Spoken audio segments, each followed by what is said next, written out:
Hi, my name is Liz Provasi, and I would like to talk to you about my brand, Cultural Connections. As an international business student, my classes revolve around doing business around the globe. There are so many different cultures and different expectations for businesses to adhere to, it requires a lot of training and research before being able to go to that country.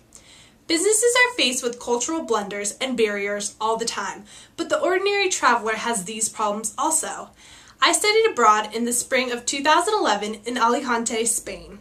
I lived there for 6 months while only taking classes in Spanish and embracing the Spanish lifestyle. Upon arriving in Spain, I had an idea of the cultural differences and thought that I was prepared for culture shock.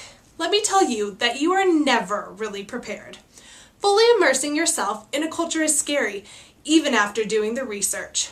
While studying in Spain, I traveled to Italy, France, Greece, Belgium, and the Netherlands. Each place I traveled, I noticed the distinct cultural differences in each country.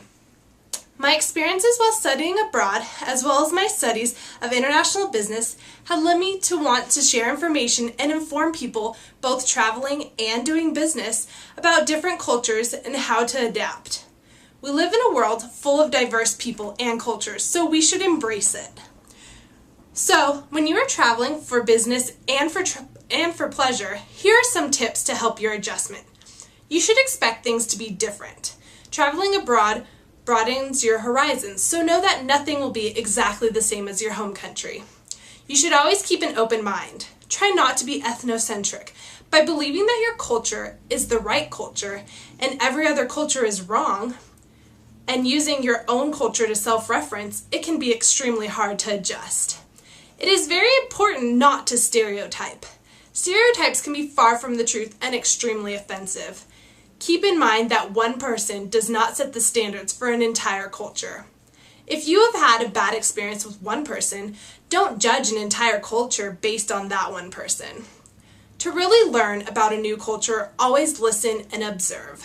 This is different from just seeing and hearing, because you are actually trying to absorb that culture and learn.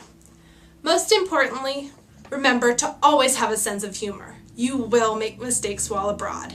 It's inevitable, but try to laugh about the situation and explain your mistake to a local. Locals in countries are always inclined to help you out if they see that you're making an effort to learn and adapt to their culture. If you are staying in another country for an extended period of time, expect to have culture shock. At first, you'll go through the honeymoon phase, where you love everything about your new home. After a while, you might feel frustration due to lifestyle differences and not being able to communicate effectively. I know I felt this while in Spain. After frustration, you will start to adjust and accept the new culture. Finally, you can embrace biculturalism, where you are comfortable in both your own culture and your new culture. Whatever the reason for your travels, remember that researching before you go somewhere will help you with adjusting to a new culture. While researching is great preparation for traveling, you will never really know a culture until you take time to immerse yourself in it. To learn more about different cultures, you can check out my blog, Cultural Connections, at lizprovasi.wordpress.com or find me on Twitter at lizprovasi. Thanks and safe travels.